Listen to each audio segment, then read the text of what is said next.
desviará dele. Qual destino queremos para os nossos filhos? Qual destino queremos para os nossos filhos? É em cima dessa pergunta que nós trabalharemos hoje, pensando no momento, na data e na responsabilidade paterna.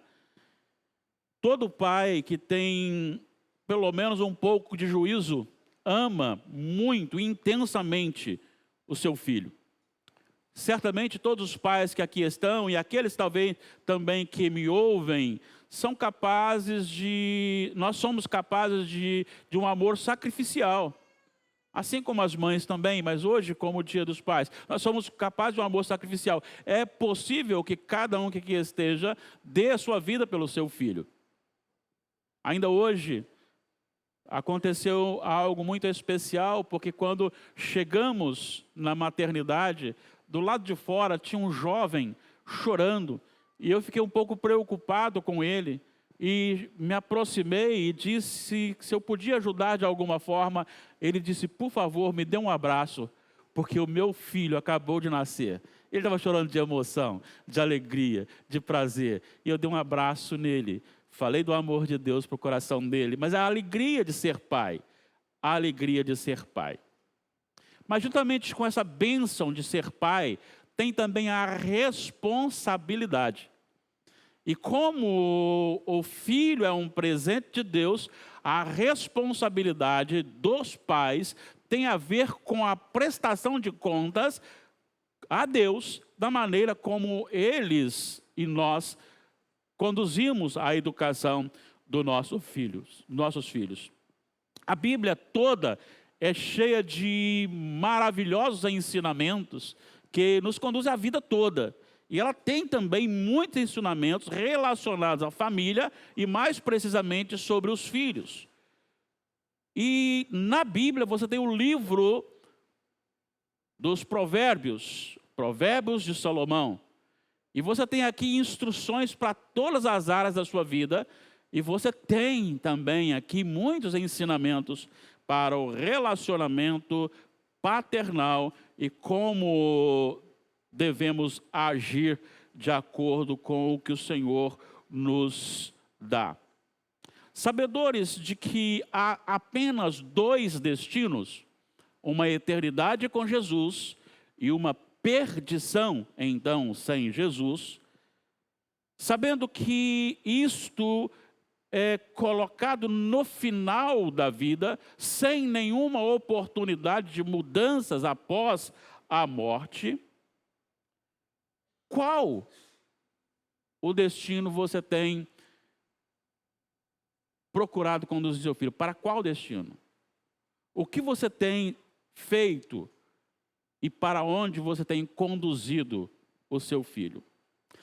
Primeiramente, eu quero tirar um fardo que possivelmente você possa colocar sobre os seus ombros ao ler este versículo. Ensina a criança no caminho em que deve andar, e ainda quando for velho, não se desviará dele, pensando naquele pai cujo filho ou filhos não estejam na presença de Deus.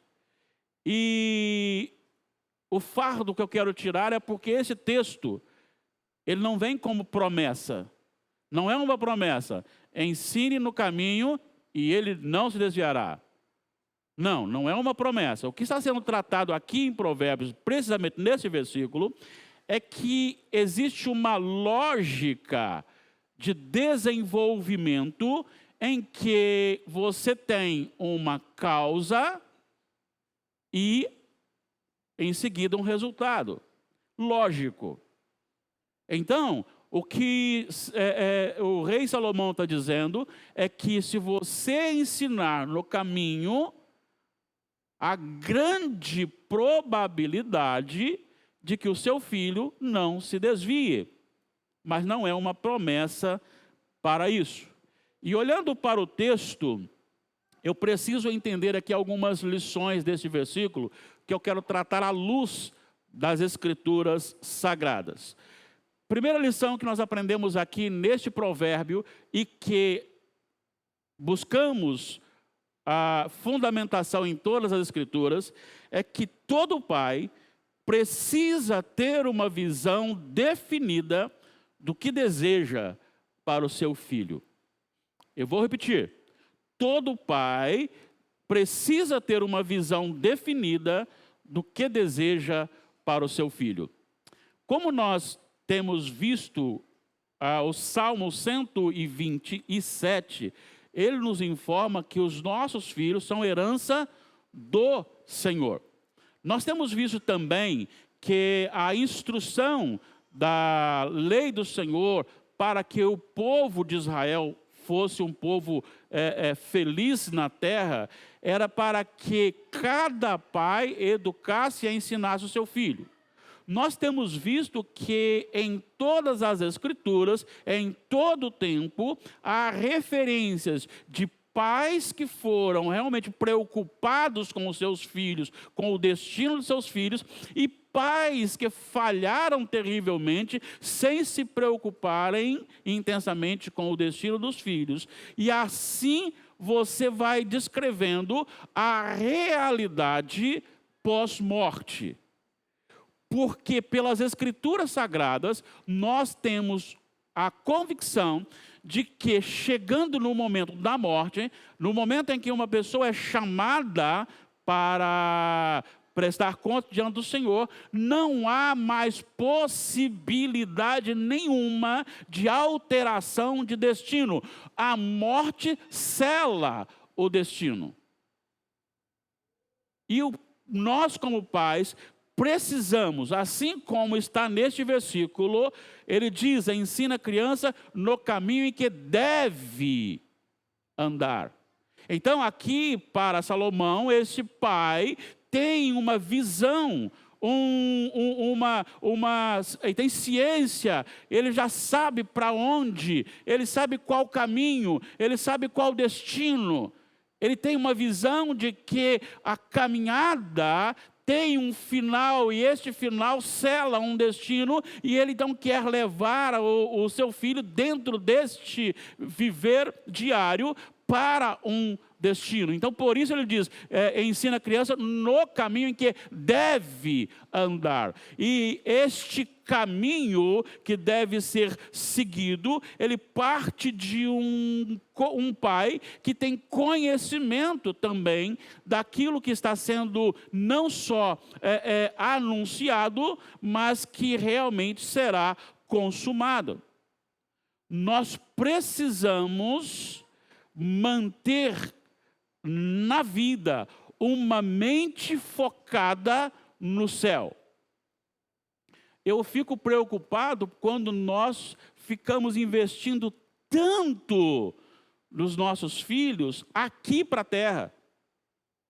Nada errado em você dar uma boa educação, deve dar uma boa educação, você deve promover o bem-estar, sim, mas eu acho que nós nos preocupamos muito mais com o que vamos ser aqui, qual título nós vamos receber aqui, ou os nossos filhos receberão aqui, de que maneira os nossos filhos serão vistos aqui, como eles serão reconhecidos aqui, como eles serão lembrados aqui, e esquecemos que a aprovação do mundo não interfere, não ajuda em nada para a eternidade. O que o pai deve se preocupar não tem a ver com as coisas daqui, aqui tudo é passageiro. Eu estava comentando com a minha digníssima esposa, Dona Damares, por mais que eu saiba disso, e não tenho vergonha, e não tenho medo, e eu quero realmente envelhecer bem com a minha mente jovem, mas assim, a mente da gente, quando alguém chega e fala, o senhor, ô coroa, aí você fica assim, já? Sim, já.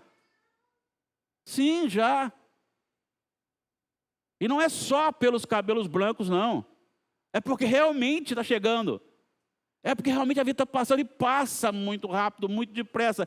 E quando você está neste mundo, você pode ser aplaudido, pode ser ovacionado, mas assim que você morreu, gradativamente se esquecem de você.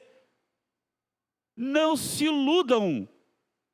Não se iludam. Porque por mais que você seja importante aqui na terra, à medida que o tempo vai passando, primeiro, os desconhecidos chegam e dizem, eu sabia dele sim, é gente boa, que pena que morreu.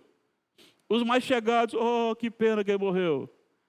Vai chegar até na família, daqui a dia a esposa vai e já chora, se lembra, sente saudade, mas já passou. Ela não pode viver a vida inteira chorando por um marido que morreu. Ela tem que viver a vida. O marido não pode viver a vida inteira chorando por uma mulher que morreu. Ele tem que viver a vida. E quando você percebe, você ficou esquecido.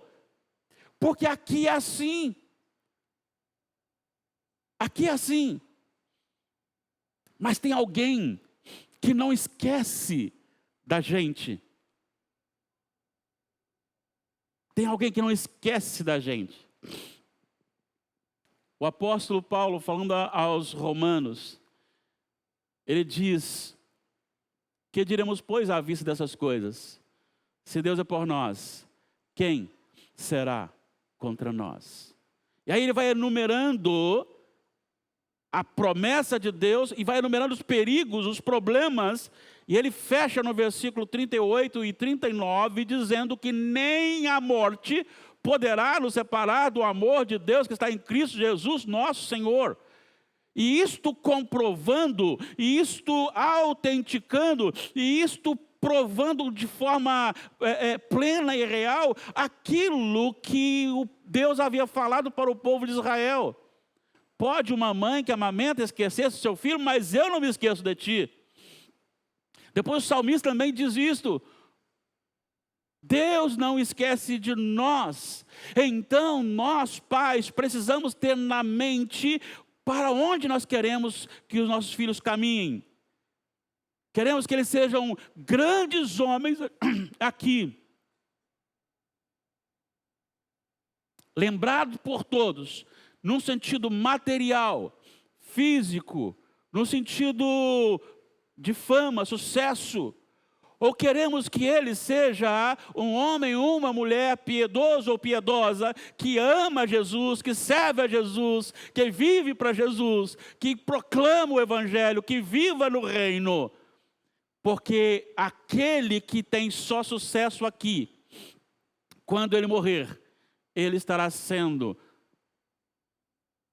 jogado, lançado, com as expressões: apartai-vos de mim, não vos conheço, lançados no lago que arde com fogo e enxofre, para sempre, atormentados de dia e de noite, ininterruptamente, pelos séculos dos séculos. Mas aquele que for criado dentro da visão do céu, por pior que ele seja, a vida mais complicada que ele viva aqui, por mais difícil que seja a vida dele aqui, e por mais anônimo que ele seja, quando ele morrer, ele receberá, crendo no Senhor, a seguinte expressão: vinde, bendito de meu Pai.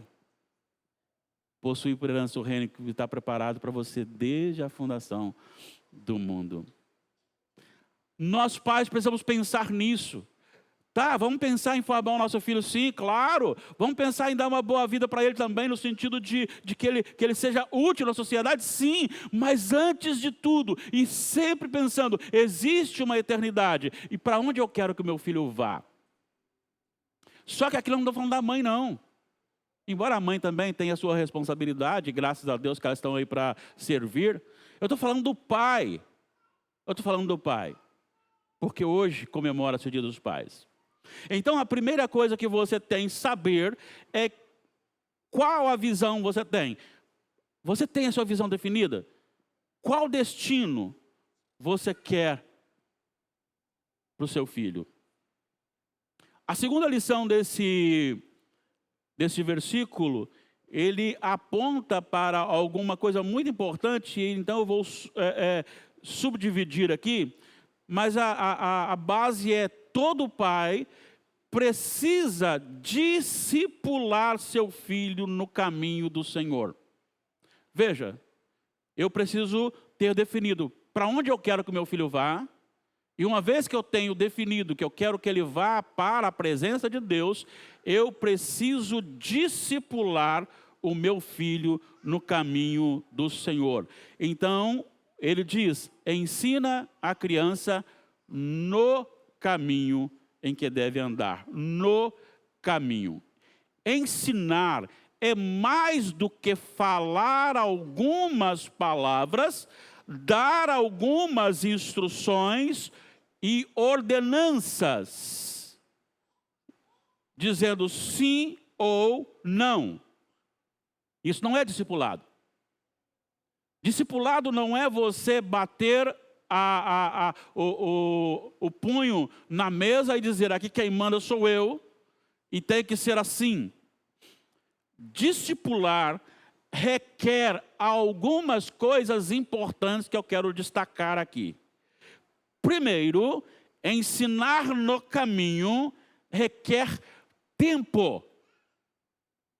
Aqui não está falando de um ensino de uma escola pública que você vai, ou particular, que você vai lá, passa um tempo com professores e recebe muitas informações, depois tem que prestar conta. Ele está falando no sentido de discipular, de ensinar, é como iniciar no reino, no caminho, aquilo que você quer e a quem você quer. E aqui no caso, o filho. Muito embora você possa achar aí pessoas que vão pensar que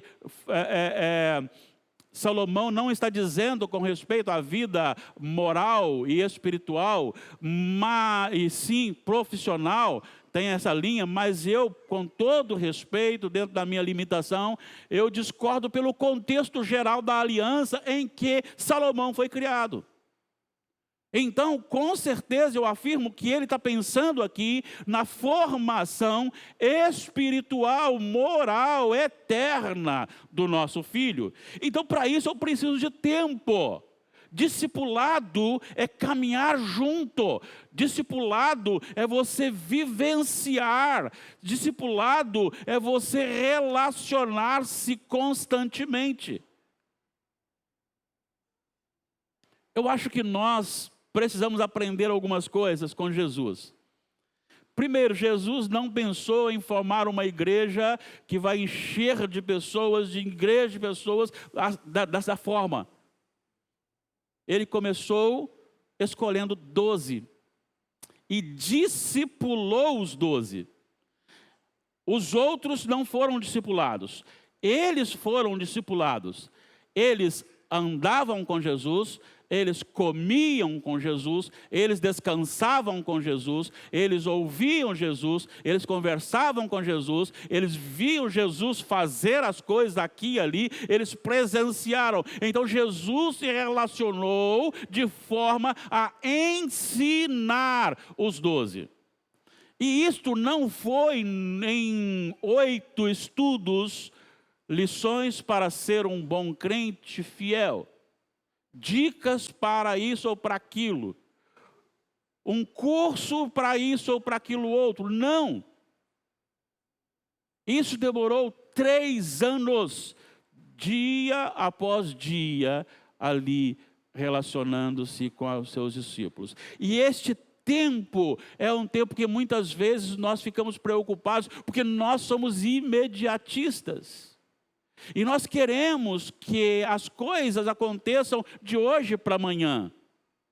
Mas nós precisamos pensar nos nossos filhos, em que o maior e o melhor e mais precioso tempo é aquele que passo com a minha família, com o meu filho, ensinando a palavra de Deus, ensinando a vida piedosa, ensinando dia após dia. Então, este tempo é precioso. Vamos lembrar aqui de um episódio, que eu sei que aqui quase todos vão se lembrar, se não todos. Quando Jesus foi tomar uma refeição na casa de Lázaro, Marta e Maria, nós tivemos 2 decisões diferentes, ações diferentes das irmãs, Marta e Maria. Marta, eu acho que ela era tocada no 220, né?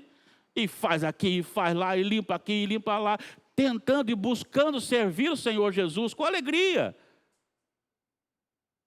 Maria sentou-se aos pés de Jesus. E Marta trabalhando sozinha. Quem gosta de trabalhar sozinho? Ninguém. E quando Marta pediu a Jesus para repreender Maria, ela foi surpreendida com Maria escolheu a boa parte. Qual que é a boa parte? É que ela estava aproveitando o tempo na presença do Mestre. Ela estava tendo aulas na presença do Mestre. Então, o tempo que você gasta com o seu filho, seja educando oficialmente ali com a palavra aberta, ou seja, você passando e vivenciando o Evangelho com ele no dia a dia, esse tempo é precioso. E nós não formaremos filhos, verdadeiros discípulos de Jesus, se nós não gastarmos tempo com os nossos filhos. Ensinar no caminho. A segunda parte, ensinar requer paciência. A função de ensinar não é fácil, porque você lida com momentos diferentes. Você está no momento em que a criança quer aprender. Você está no momento em que aquilo que você ensinou, e sendo repetido, ela está gostando daquilo, mas você vai ter um outro momento que ela não quer parar para ouvir.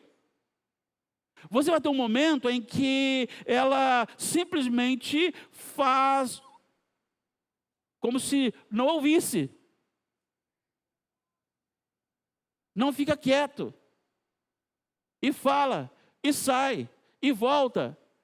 É preciso ter paciência. É preciso ter paciência quando você falar algo relacionado e aquela criança não conseguir conceber o que você falou, então ter o momento certo de ensinar de novo. Eu fico imaginando se Jesus não fosse paciente. E não é com Pedro, não, é com você e comigo. Com Pedro também. Já imaginou? Pedro, você não entendeu nada, você não aprendeu nada até agora, Pedro. Gente, nós temos um apóstolo chamado apóstolo do amor. E ele falou assim, ó Senhor, tem um pessoal aí que não estava pregando teu nome, mas não está seguindo a gente, eu mandei calar a boca. Teve um momento que falou assim, vamos fazer desse fogo do céu para que é mais pessoal? E Jesus vai pacientemente, sabe, me chama a atenção isso assim de uma forma muito intensa, sabe? A maneira como Jesus se relaciona pacientemente com os seus discípulos para ensiná-los. Isso requer paciência. Ensinar requer paciência.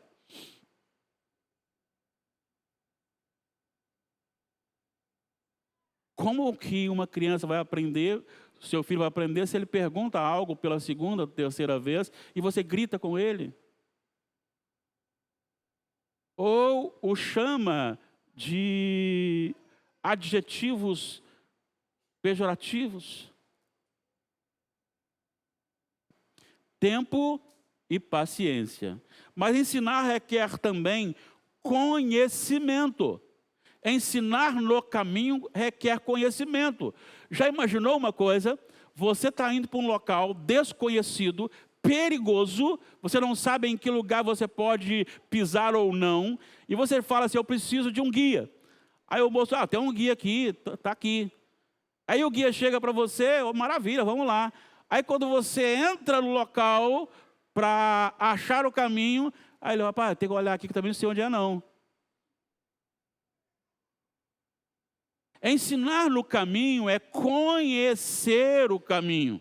É saber, não, aqui não, vamos para aqui. Não, aqui tem que andar mais rápido. Não, aqui tem que ser mais lento. Olha, aqui tem que fazer isso, tem que fazer aquilo. É conhecimento do caminho. Não podemos dar aquilo que não temos. Precisamos estar bem, conhecendo bem o nosso Senhor. Por que razão? Por quê? Porque de repente aparece alguém vestido igualzinho. Se eu não conheço o real, o verdadeiro, eu sou induzido a ir para aquele outro lado. Quando eu não tenho conhecimento. Bom, a gente que não tem muito dinheiro, e a gente faz depósitos pequenos, né? Notas pequenas, e normalmente a gente vai lá, você tem aquele caixa que você põe já a cédula, né? Você não põe ele no envelope, você põe direto ali. E aí de vez em quando aquela máquina lê e ela devolve. E devolve por quê? Porque ela achou alguma coisa anormal na letra, na cédula.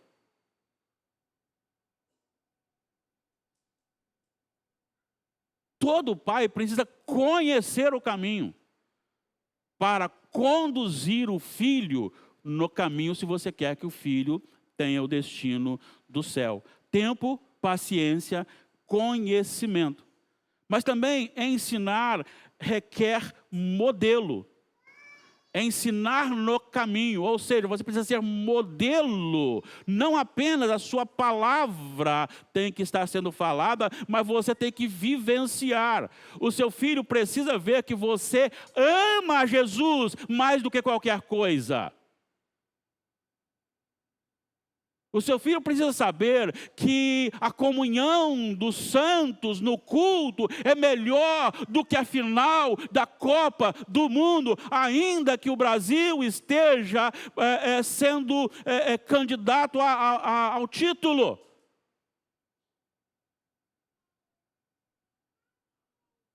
O meu filho precisa saber que a leitura da palavra de Deus e oração são mais importantes para mim do que um programa de televisão, do que um café, do que um almoço.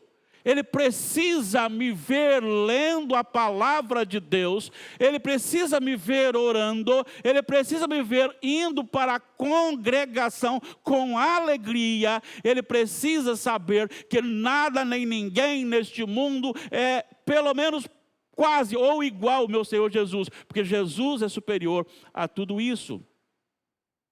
Eu preciso mostrar com a minha vida aquilo que eu estou ensinando. Imagine você chamado e bem pago para fazer propaganda para um tipo de carro. E aí você começa a pregar para todo mundo que aquela marca do carro é a melhor que tem.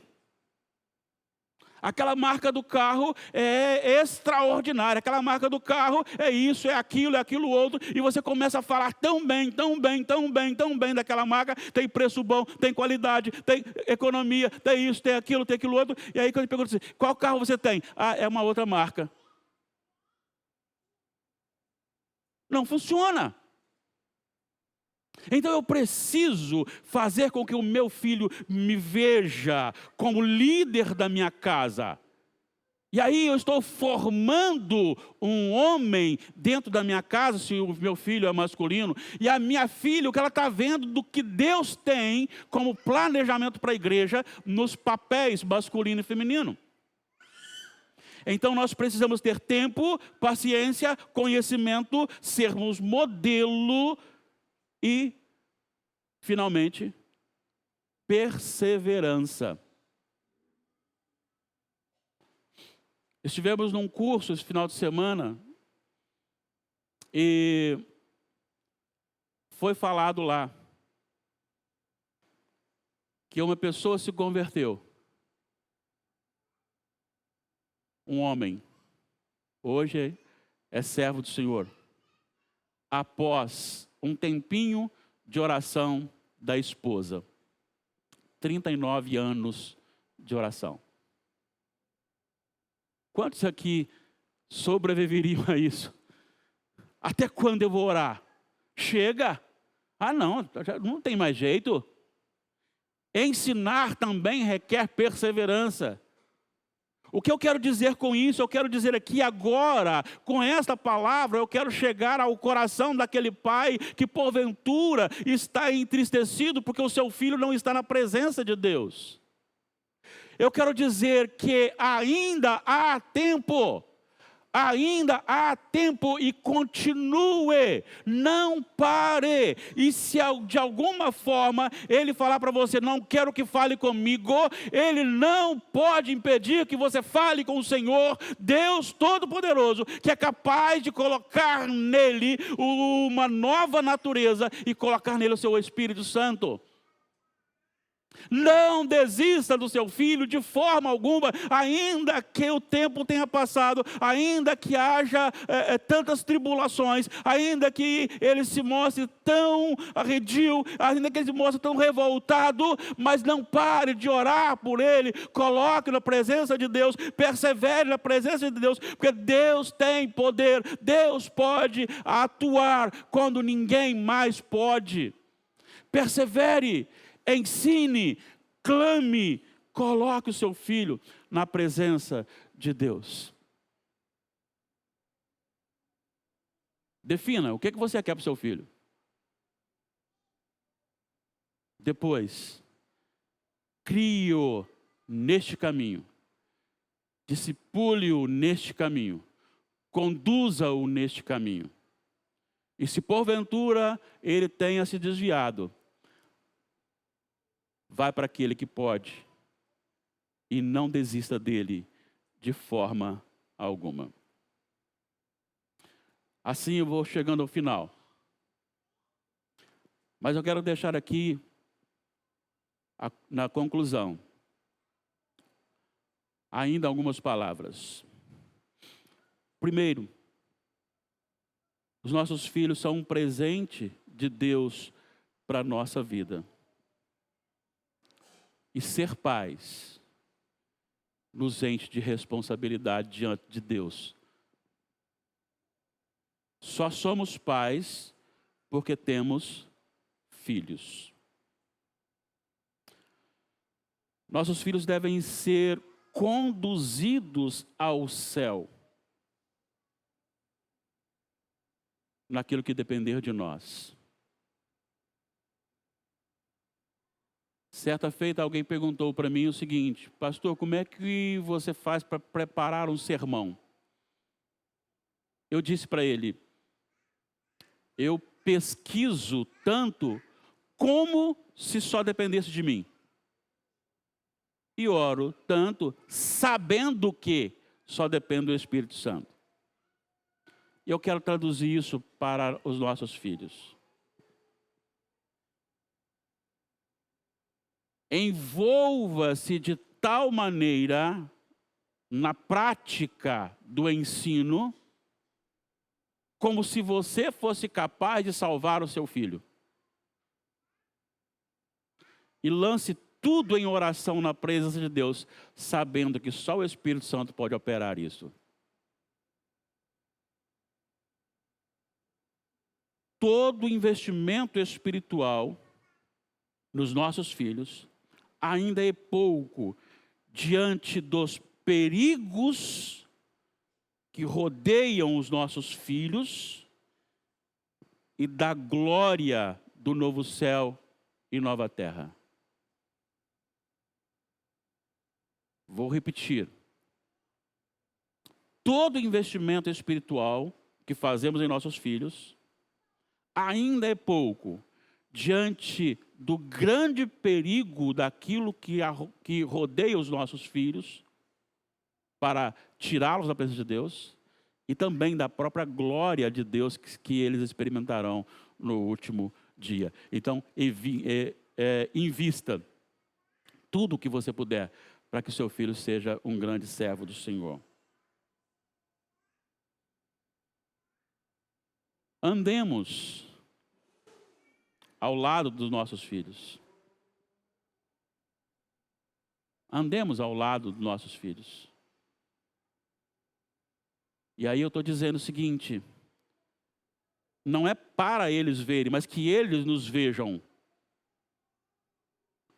Na minha devocional, todo dia, lendo a palavra, meditando na palavra. Para que ele me veja e não me interrompa, porque eu estou lendo a palavra e estou orando ao Senhor, clamando ao Senhor, pedindo ao Senhor. Para que ele saiba que eu amo estar com vocês aqui, cultuando a Deus.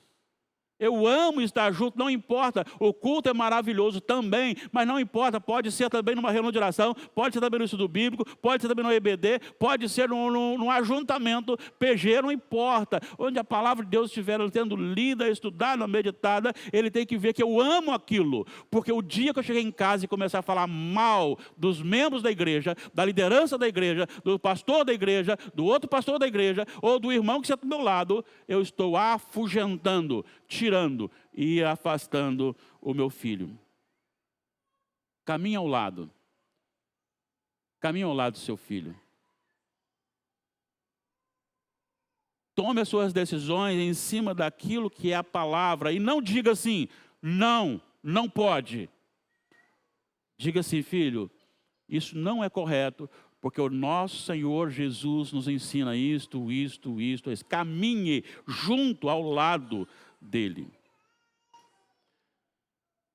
Ser pai realmente é uma grande bênção. Ser avô ainda mais. Ser pai 2 vezes, né? Mas ser pai requer um compromisso muito grande. E eu quero então encerrar fazendo uma pergunta, principalmente para os membros da nossa igreja. Você, pai, que tem filhos homens, do sexo masculino, que tipo de homem você está formando para o reino de Deus a partir do seu exemplo?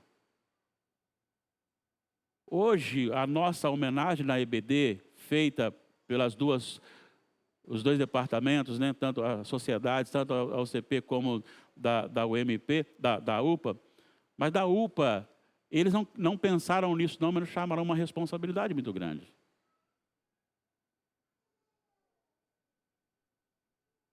Confesso a vocês que eu vi mais como se fosse um clamor, dizendo assim, por favor, meu pai, seja mais crente, ame mais a Jesus, lidere a nossa casa. E se você tem filha, que tipo de cristã você está formando na sua casa? Qual a visão dela do reino de Deus? Vamos lembrar que Deus, na sua soberana vontade, revelou-se. Deus não é homem, Deus não é mulher, Deus não é nada a não ser espírito, então não pode se materializar. Mas ele se revelou como pai, como um sinal daquilo que ele propôs. Então a liderança espiritual foi concedida aos homens. Os homens são mais capazes? Não é isso. Deus escolheu que os homens seriam líderes, que as mulheres seriam ajudadoras e cada um juntos se completariam no reino de Deus.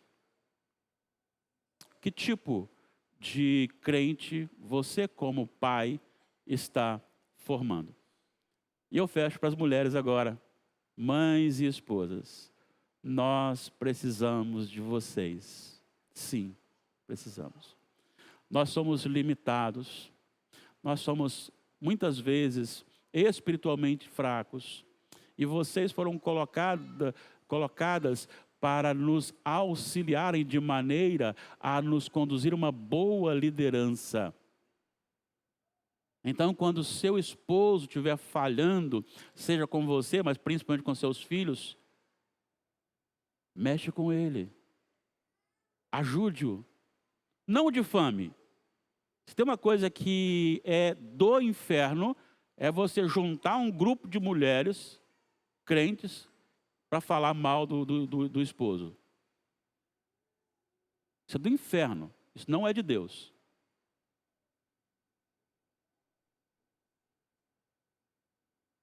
seja uma ajudadora, nós precisamos de vocês para sermos bons pais, bons maridos, em nome de Jesus. E que a igreja do Senhor seja conforme Ele quer, para a glória dEle somente. Que o Senhor nos abençoe. Só podemos ensinar o caminho que é o caminho único, que é Jesus Cristo. Jesus Cristo que nasceu, que foi crucificado e recebeu a ira de Deus, o Pai, para que nele nós fôssemos declarados justos e salvos. E é isso que nós fazemos agora na Santa Ceia do Senhor. Convidamos os presbíteros para que tomem lugar aqui ao púlpito.